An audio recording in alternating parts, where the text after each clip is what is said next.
xương khớp ấy. 3 tiền cái Dạ. Anh ơi. Này, con bị đau bụng mà đi ở trẻ nhá. Uống cái này mà không bao giờ, nhưng mà lại phải uống nước cơ.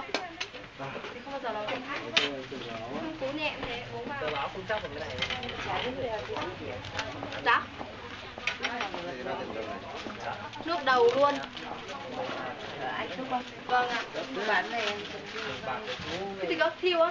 thu ngay. Không sợ. Công an còn mua nữa là dân công an ở lên đây còn muốn mua không mua được. Is that rice? Tại vì cô ngồi đây. Này. Cái gì đấy?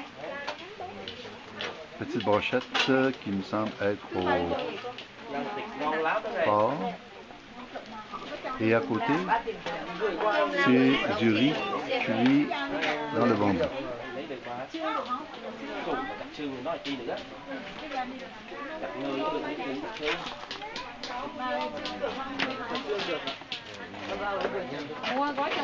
Je vais vous montrer un petit oiseau ici qui ressemble possiblement à un pigeon.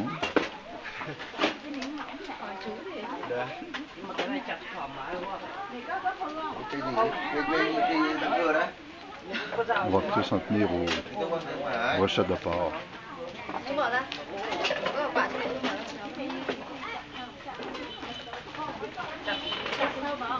Chặt được thái thôi. Chịu chú luôn đấy.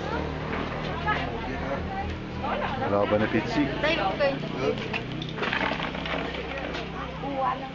Làm